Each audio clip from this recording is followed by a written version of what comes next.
Les matins de France Culture. Guillaume Erner.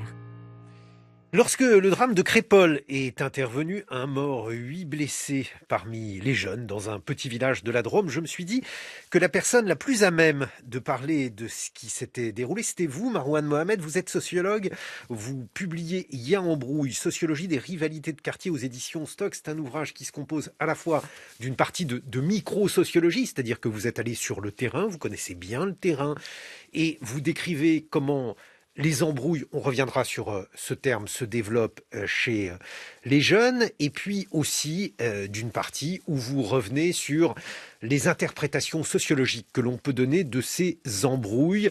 Vous rappelez aussi que celles-ci ont fait 120 morts depuis 30 ans, d'après ce que rapporte la presse. 80% de ces morts ont été perpétrés en Île-de-France, qui du coup rend le drame de Crépol singulier, puisque celui-ci intervient en zone rurale. Au sujet de Crépol, on ne sait pas grand-chose, on ne sait pas tout. On en sait suffisamment pour savoir qu'il s'agit d'une explosion de violence. On sait également que la maire de Crépol refuse le terme de rixe. Et justement, dans votre ouvrage, vous revenez sur les questions de définition entre rixe et embrouille, Marouane Mohamed. Oui, alors d'abord sur la notion de rixe, je suis un peu comme la mère de Crépol, c'est-à-dire que c'est une notion que j'ai tendance à mettre à distance, parce que la notion de rixe est polysémique. Elle peut renvoyer autant à des rivalités, enfin, telle qu'elle elle est utilisée dans la presse, elle renvoie à des rivalités de quartier, elle peut renvoyer à une bagarre à la sortie d'une fête ou d'un mariage, elle peut renvoyer à des affrontements dont on ne connaît pas forcément la cause, à une explosion de violence entre deux groupes qui se croisent sans être ancrés dans des territoires. La notion de rixe, elle renvoie à des bagarres collectives dans l'espace public. Voilà, et c'est très vague, c'est très flou, et ces dernières années, cette notion-là, elle s'est fixée sur justement la question des rivalités interquartiers. Et je pense que c'est à ce titre-là que la maire de Crépol, mais que beaucoup d'observateurs ont eu beaucoup de mal avec cette notion-là qui est plaquée dans le doute, parce que rien ne dit, mais vraiment rien du tout ne dit que ce qui s'est passé à Crépol renvoie à des rivalités entre territoires. En revanche, toujours dans les termes qui sont en apparence simple, mais en réalité pas tant que ça, il y a la notion de bande, Marouane Mohamed. Oui, la bande dans la sociologie telle qu'on l'utilise, c'est un groupe informel qui a une histoire, donc des gens qui se connaissent, qui se fréquentent, qui se voient régulièrement et qui va se distinguer d'autres groupes de jeunes, tout aussi informels, des groupes de pairs, par le fait que ce soit que les bandes soient inscrites dans une forme de transgression, de délinquance, de conflit avec l'environnement, et que ce soit des groupes qui soient aussi montrés du doigt par leur environnement. Et ça alimente ce que Philippe Robert appelait une ségrégation réciproque, c'est-à-dire une forme de mépris réciproque. Et puis, parmi les choses que l'on sait, puisque l'on ne sait pas tout, mais aujourd'hui, le drame de Crépol a une audience et une importance nationale, Marouane Mohamed, on sait qu'il y a aujourd'hui une récupération politique, je le dis vite, une récupération politique dont l'opinion parlait par exemple ce matin avec le clivage de deux France, selon le journal. Je suis Thomas et je suis Mourad, à chacun sa victime. On a à la fois donc le meurtre de Crépol dont je viens de parler, mais aussi une attaque raciste contre un jardinier du Val-de-Marne, et l'opinion d'expliquer que l'émotion fracture le pays. Certains ont pris fait et cause pour Crépol, et d'ailleurs de manière très singulière.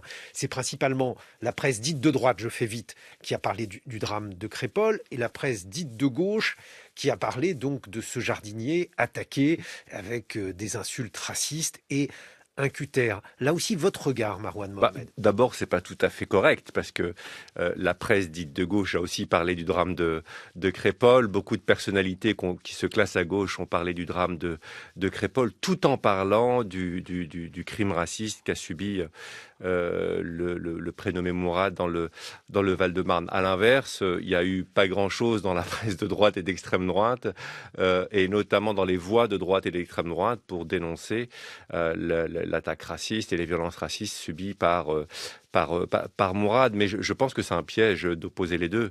D'abord parce que c'est des faits qui sont pas de même nature. D'abord, dans le cas de Mourad, quand on regarde la vidéo, il y a quand même des choses qui sont assez explicites. La notion de bougnoul qui est utilisée, c'est pas une notion qui renvoie à une volonté de vivre en paix entre personnes. C'est un propos raciste qui est explicite.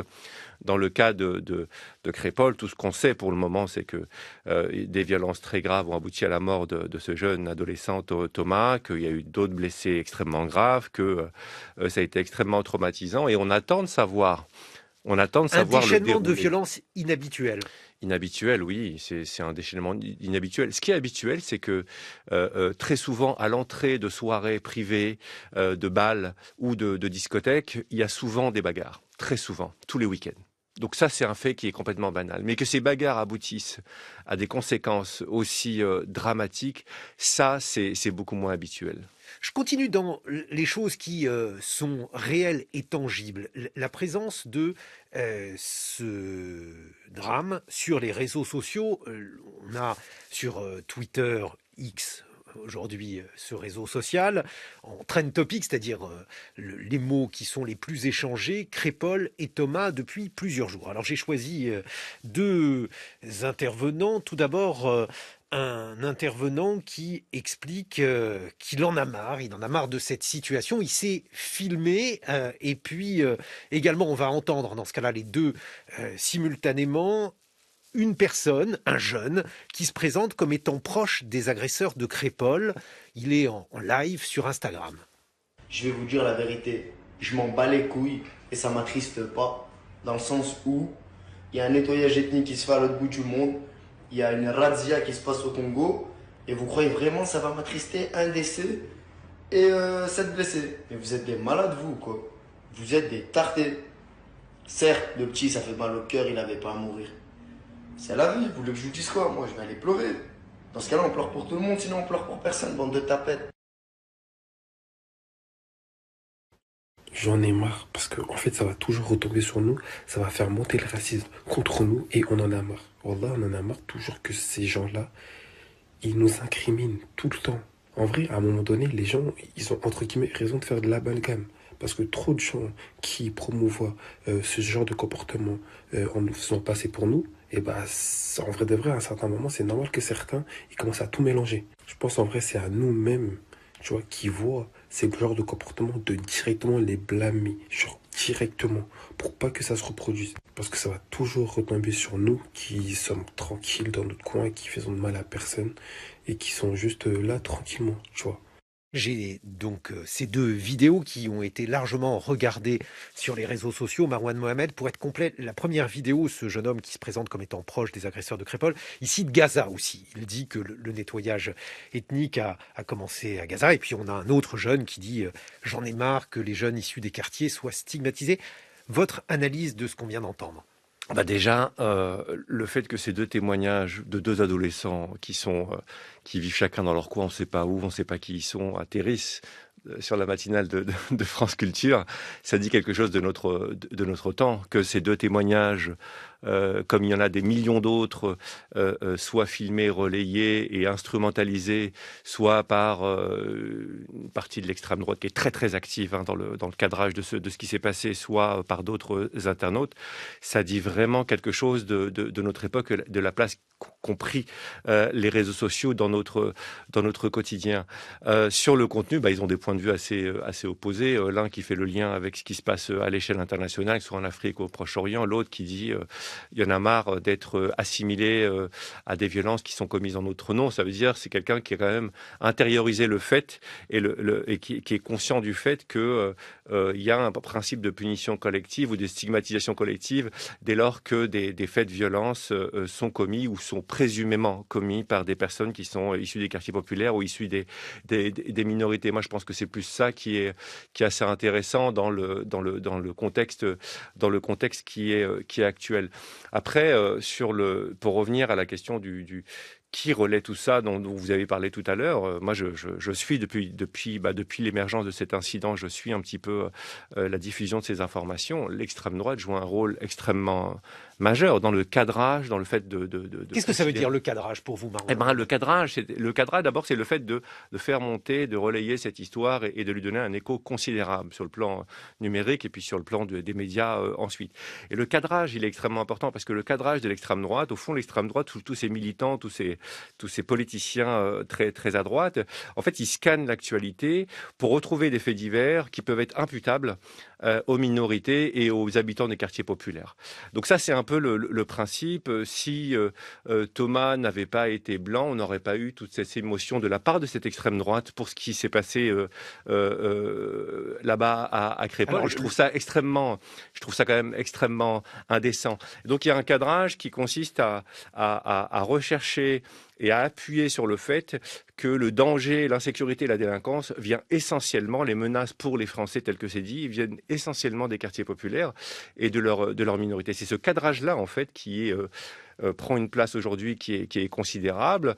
Et c'est contre ce cadrage-là, par exemple, que la famille de Thomas a demandé à ce que la marche blanche soit digne et soit apolitique. Avec un mot qui est prononcé de la part de l'extrême droite, le mot de racisme anti-blanc, une réaction, Marwan Mohamed. Oui, la notion de racisme anti-blanc, vous savez, la notion de racisme anti-blanc, sa difficulté, elle vient du fait de la manière de définir le racisme. Il y a deux définitions du racisme, pour revenir à la question du racisme anti-blanc.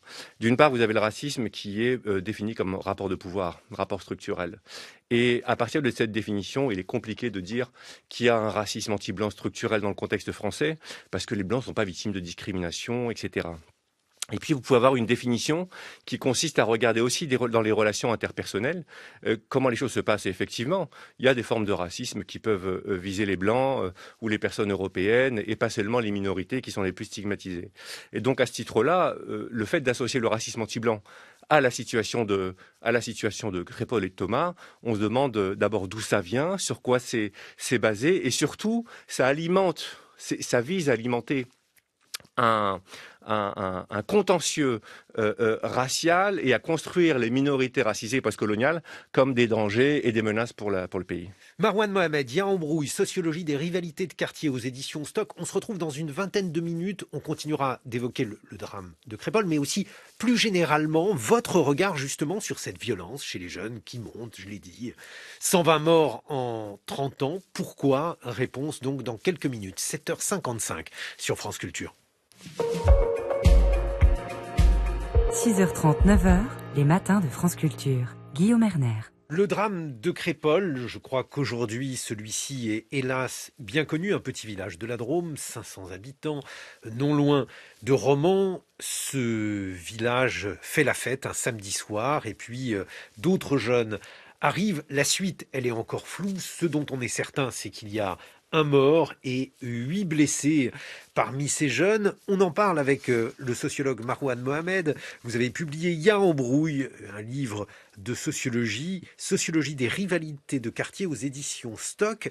Je crois que si on a autant parlé de ce drame de Crépol, c'est pour différentes raisons qu'on a déjà abordé, la dimension politique qui est évidente, la manière également dont ceci a été utilisé, propagé dans les réseaux sociaux, Marwan Mohamed, mais il y a aussi le fait qu'en France, le cadrage, comme vous dites, a été fait autour d'une expression violence urbaine et qu'on n'attendait pas donc des violences rurales. Qu'en pensez-vous ?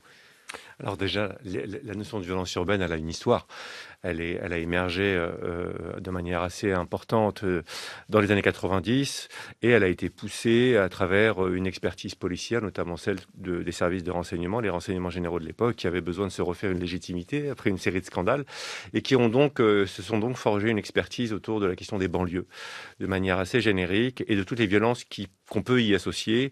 Et là, derrière ces violences, il y a révolte et émeutes, il y a affrontements entre bandes, il y a aussi les règlements de compte liés aux économies criminelles. Et puis, plus tardivement, on a associé également tout ce qui pouvait le relever du terrorisme ou de ces sujets-là. Donc c'est une catégorie un peu fourre-tout comme la notion de risque en fait. Et je pense qu'il est extrêmement important de distinguer les formes de violence collective pour pouvoir les comprendre d'abord et ensuite pour pouvoir agir dessus de manière assez efficace. Les violences honorifiques, les rivalités entre quartiers ne se règlent pas de la même manière que les violences sexistes et sexuelles qu'on peut voir dans l'espace public, qui diffèrent également des violences interpersonnelles qui peuvent déborder, qui diffèrent des violences racistes qui ont leur propre logique et qui diffèrent également des violences d'économie criminelle. Pour chaque type de violence, vous n'avez pas forcément les mêmes acteurs et vous avez besoin de mettre en place soit des politiques de prévention, de réaction qui soient adaptées. Donc la notion de violence urbaine, elle ne nous apprend pas grand-chose malheureusement. Et alors, je l'ai dit dans ce livre, Marouane Mohamed, que vous publiez, il y a Embrouille aux éditions Stock, il y a une partie de microsociologie parce que vous avez mené plusieurs enquêtes de terrain, la question donc de ces embrouilles qui ont fait 120 morts en 30 ans, principalement en région parisienne. Pour vous, ça n'est pas une question théorique. Comment ces jeunes que vous avez donc interrogés, avec qui vous avez dialogué, comment ces jeunes vivent-ils ces embrouilles et ces différentes bagarres ? Alors déjà, parmi les jeunes qui sont impliqués dans ces rivalités de quartier, vous en avez qui animent ces rivalités, qui s'expriment, qui existent à travers ces rivalités de quartier, qui compensent énormément de choses à travers ces rivalités de quartier et qui, à travers ça, accèdent à une forme de respectabilité, de réputation, de reconnaissance. Et comme je le dis souvent, ça peut nous paraître, nous, complètement absurde ou même un peu démoralisant en tant qu'adulte. Mais pour ces adolescents, et quand on regarde leur profil qui est très marqué, échec scolaire, exclusion, etc., c'est extrêmement important pour eux de s'affirmer à travers ça. Et puis, il y a une autre partie des jeunes qui sont dans les rivalités, qui sont pris dans ces rivalités, soit ils y participent par solidarité, par loyauté avec des amis, des gens du quartier, avec des membres de leur famille, sans vouloir y être, ou bien qui subissent ces embrouilles. La majorité des jeunes de ces quartiers-là subissent ces embrouilles-là. Je répète souvent, et là j'étais dans un débat à Sarcelles avec jeunes, familles, etc. Et je leur disais, mais en fait, les jeunes qui rentrent dans ces embrouilles, dans cette conflictualité, ils mettent leur famille dans les embrouilles, ils mettent leurs frères et sœurs dans leurs embrouilles, ils mettent tout le quartier dans ces embrouilles, parce qu'une fois que ça commence, il suffit d'habiter dans tel ou tel territoire pour pouvoir être potentiellement la cible de vos rivaux. Quand la situation est tendue, il y a des jeunes qui arrêtent d'aller au collège ou au lycée de peur de se faire attraper dessus, d'autres qui arrivent la boule au ventre et qui sont pas bien. Et puis même ceux qui sont impliqués dans les rivalités, ceux qui les animent, eux-mêmes réduisent leur liberté. Ils peuvent plus se promener comme ils veulent dans la ville. Ils sont obligés de sortir à plusieurs. Ils sont obligés de sortir parfois avec des armes directes ou par destination parce qu'ils ont peur de faire la mauvaise rencontre et ils veulent être sûrs de pouvoir y répondre à ce moment-là. C'est vraiment une charge mentale pour les jeunes qui sont dans les embrouilles, qu'ils l'animent ou pas. C'est vraiment quelque chose qui les contraint. Le lien avec le trafic de drogue. Très peu de lien avec le trafic de drogue. C'est deux logiques différentes. Le trafic de drogue, c'est une logique d'économie criminelle qui a pour finalité le profit, un capital matériel. Les rivalités de quartier, c'est une logique honorifique qui a pour objet un autre capital qui est immatériel, qui est la réputation. Il n'y a pas forcément de convergence entre les deux, il peut même y avoir une espèce d'opposition et de contradiction entre des gens qui cherchent un capital matériel, qui voudraient avoir un environnement plutôt maîtrisé, avec peu d'intervention policière, et ceux qui sont dans une espèce de visibilité dans l'espace public et qui attirent médias, voisins, transporteurs, et puis police, justice, etc., et à qui ça pourrait poser problème. Ces rivalités ne servent pas le trafic de drogue. Voilà, c'est ça que je veux souligner. Vous dites qu'il y a une dialectique, je vous cite Marouane Mohamed, entre socialisation et délinquance qui permet de comprendre les significations du passage à l'acte. Expliquez-nous ce que ça signifie, cette dialectique socialisation-délinquance pour ces jeunes qui se livrent à des embrouilles. Vous avez une partie des jeunes en France qui grandissent dans des environnements où il y a déjà une délinquance qui est ancrée. Et donc, ils sont socialisés dans un espace où les conduites délinquantes sont des conduites qui sont signifiantes en tant que telles, qui ont une valeur, qui ont une place, qui font passer partie de l'ordre des choses. Imaginez bien que pour les parents qui font grandir leurs enfants dans ces environnements-là, c'est une contrainte supplémentaire.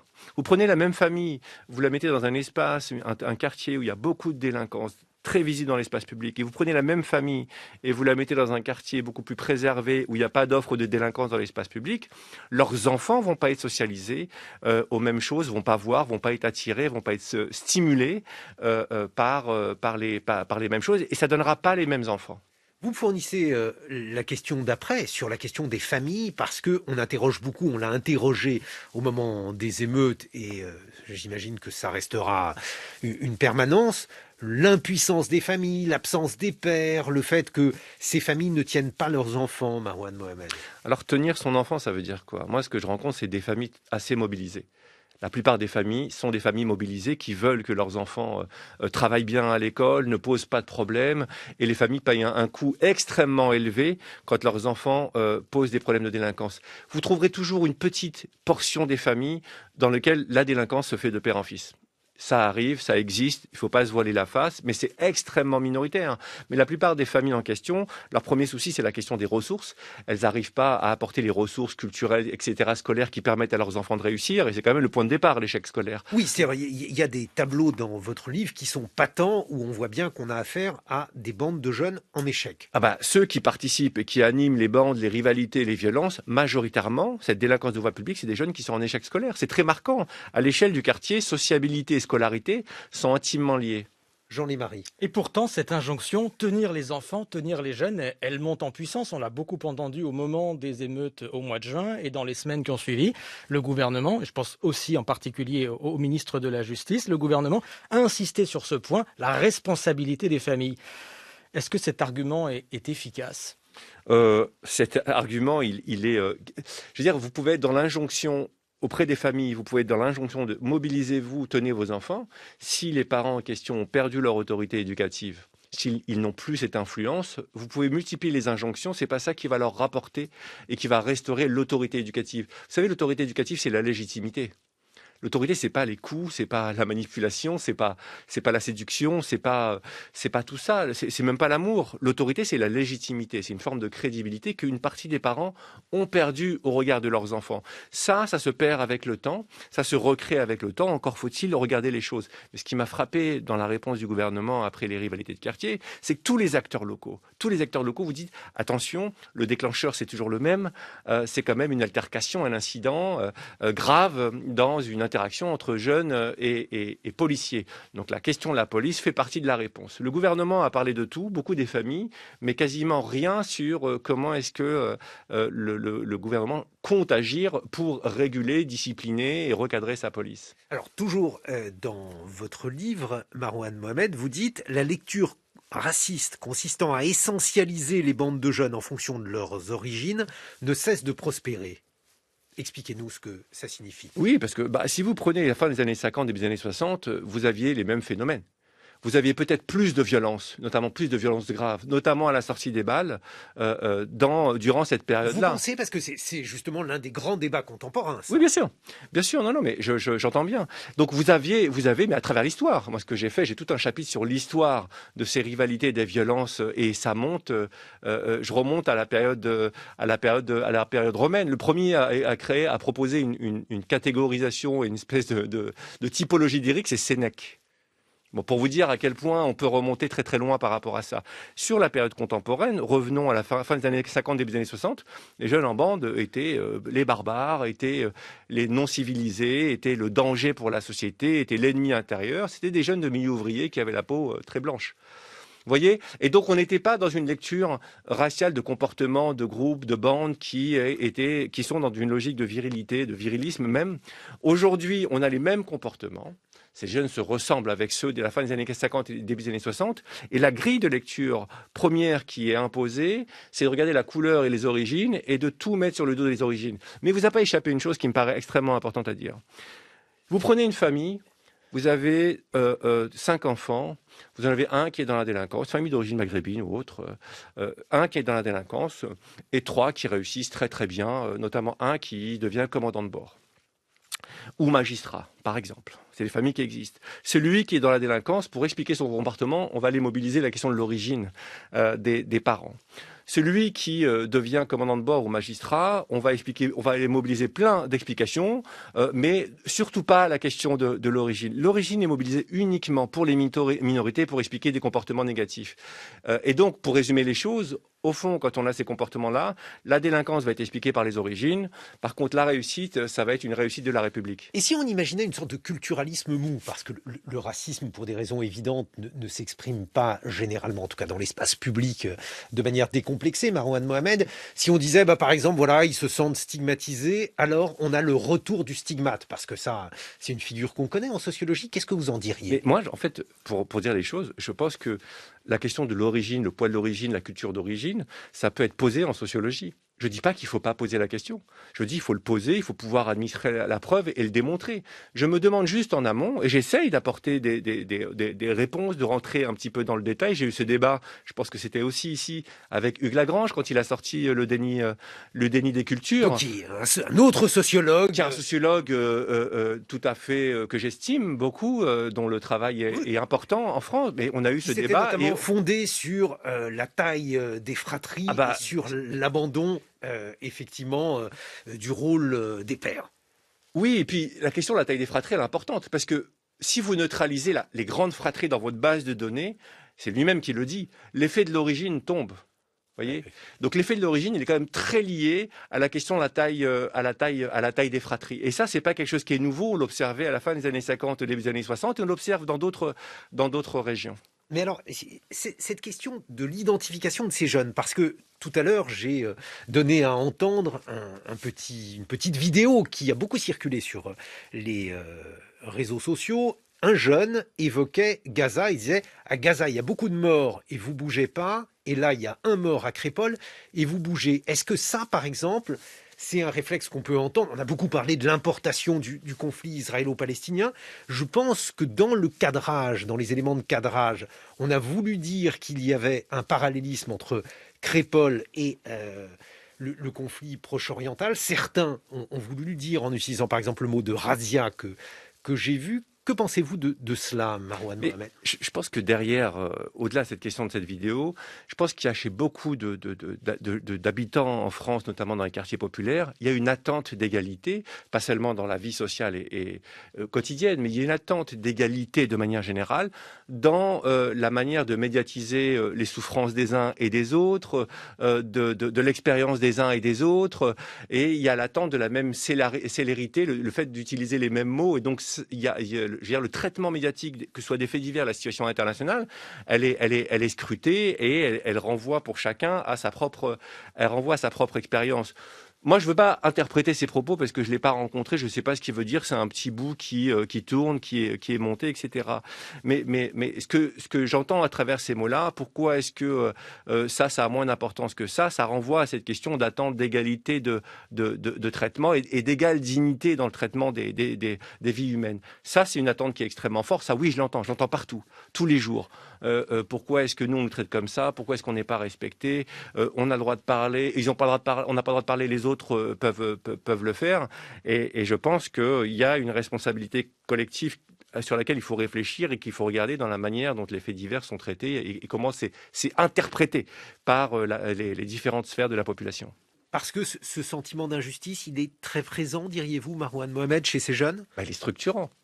Il est structurant et c'est pour ça que quand on veut regarder l'histoire d'un conflit et d'un drame comme celui qui s'est passé à Crépol, je pense que il faut vraiment creuser.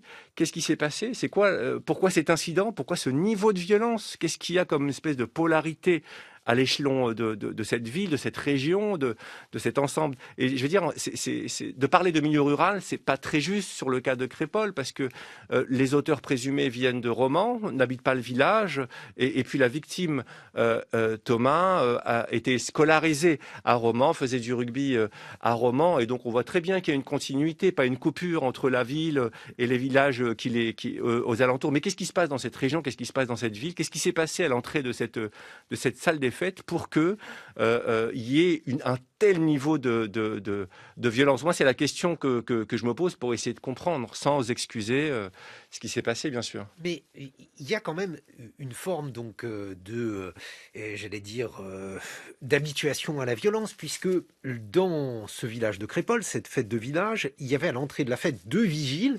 J'ai le souvenir de fête de village, mais ça fait longtemps que je n'en ai pas vu. Je n'ai plus le souvenir de vigile, Marouane Mohamed. Ça signifie quand même qu'il y a, on évoquait l'histoire des violences entre jeunes, qu'il y a quelque chose qui s'est produit. Oui, ben, le marché de la sécurité privée, il s'est développé massivement en parallèle de l'explosion aussi de la visibilité médiatique et de la montée en puissance des enjeux de sécurité dans la société. Ça a été l'une des réponses. Donc ça date de plusieurs décennies maintenant. On n'est plus dans le très contemporain. Et même avant, si la sécurité, elle n'était pas, dans les fêtes de village, elle n'était pas assurée par des entreprises de sécurité privée, il y avait toujours une sécurité qui était peut-être moins visible, moins marquée, mais il n'y avait pas de fête sans qu'il y ait un encadrement qui puisse intervenir.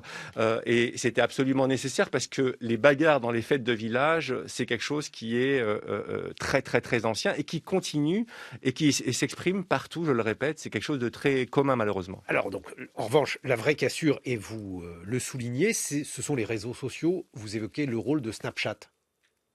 Alors, je l'évoque dans la question des rivalités de quartier parce que les réseaux sociaux maintenant font partie du quotidien. C'est plusieurs heures d'usage chaque jour chez les jeunes et Snapchat est l'une des applications les plus utilisées. Dans le cas des rivalités de quartier, oui, je me suis rendu compte que les réseaux sociaux étaient structurants, étaient absolument centraux et notamment Snapchat et les usages étaient divers.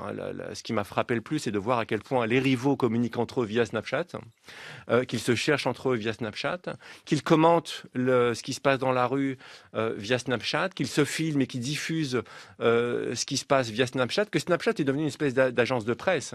C'est-à-dire que dès qu'il se passe quelque chose, les gens sont un peu connectés au même compte pour voir ce qui se passe. Et d'ailleurs, si vous prenez le cas de ce qui s'est passé à Crépol, les premières images nous arrivent par les réseaux sociaux, nous arrivent pas par la presse traditionnelle. Et donc, je pense que c'est important de regarder, y compris la question de la mise en scène, le fait de filmer, de mettre en scène les sons, les musiques qui sont associées à l'usage des réseaux sociaux dans le cadre des rivalités et des violences. Jean-Marie. Ces réseaux ont-ils changé la nature des affrontements, le degré de violence? Jusqu'à quel point ont-ils changé les choses, puisque vous parliez de long terme aussi et de perspective historique? Alors d'abord, moi je pars d'une hypothèse, mais c'est à vérifier. Je suis très prudent par rapport à ça. Je pense que ce qui se passe sur les réseaux sociaux reflète ce qui se passe dans la rue. Je vous dis ça parce que je suis un certain nombre de territoires où les jeunes ont fait la paix. Et une fois qu'ils ont fait la paix dans la rue, la paix s'est installée aussi sur les réseaux sociaux. Donc la question c'est qu'est-ce qui tire quoi? Voilà. Donc les réseaux sociaux, c'est mon hypothèse, reflète l'état des relations dans la ville, l'état des relations Donc ça, c'est le premier point. Mais effectivement, le premier effet des réseaux sociaux dans le cadre de ces rivalités, c'est un peu une abolition du temps et de l'espace.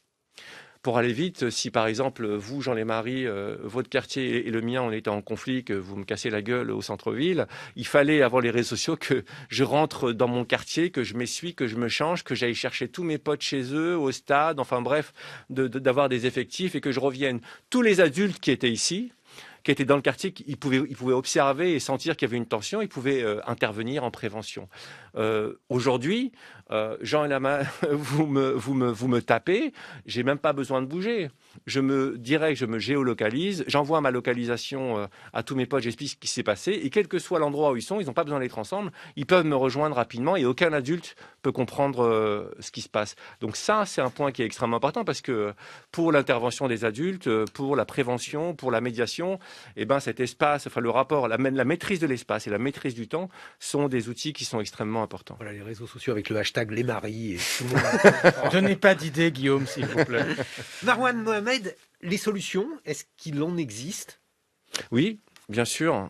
Je pense que la dernière des choses sur la première des choses contre quoi il faut se battre, c'est l'espèce de fatalisme, le fatalisme de la violence, parce que elle pousse à l'inaction. Ce fatalisme pousse à l'inaction. Sur la question des rivalités de quartier, comme je vous l'ai dit tout à l'heure, il y a des exemples. Il y a plusieurs territoires dans lesquels les jeunes ont pu faire la paix.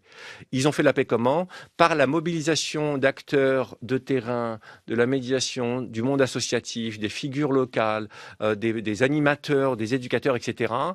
Ils se sont mobilisés et sur la base d'un partenariat entre quartiers, ils ont fait un état des lieux, ils ont travaillé avec les jeunes la recherche de solutions et c'est un travail qui est, et j'insiste là-dessus, un travail sur plusieurs années.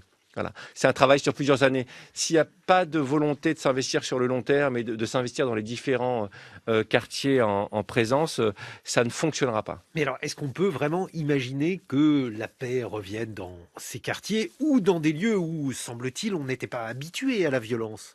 Oui, il faut regarder le vivier. Enfin, moi, je suis très pragmatique. Dans ce livre-là, je dis, le vivier de ces rivalités de quartier et d'une partie de la délinquance de voie publique et des violences, le vivier, c'est toujours le même public. C'est des jeunes qui ont des scolarités extrêmement compliquées.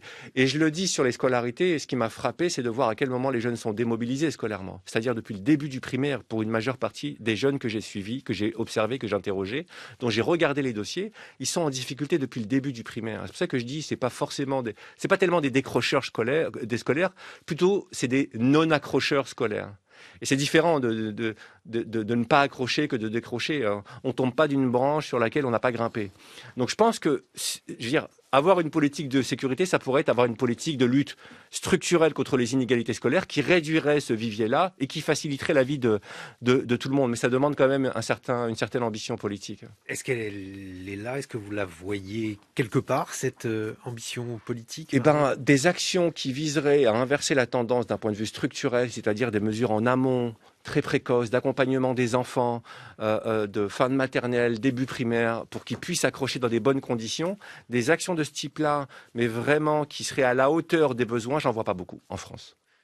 Donc c'est un message un peu pessimiste, malheureusement, en conclusion. Non, c'est un constat pessimiste, mais un message optimiste, parce que c'est des choses qu'on peut mettre en place. Bon, on va rester là-dessus. Merci beaucoup, Marouane Mohamed, de nous avoir rendu visite. Donc, votre très bon ouvrage est Il y a embrouille, sociologie des rivalités de quartier, est publié aux éditions Stock dans quelques instants. Mes camarades qui vont s'élancer.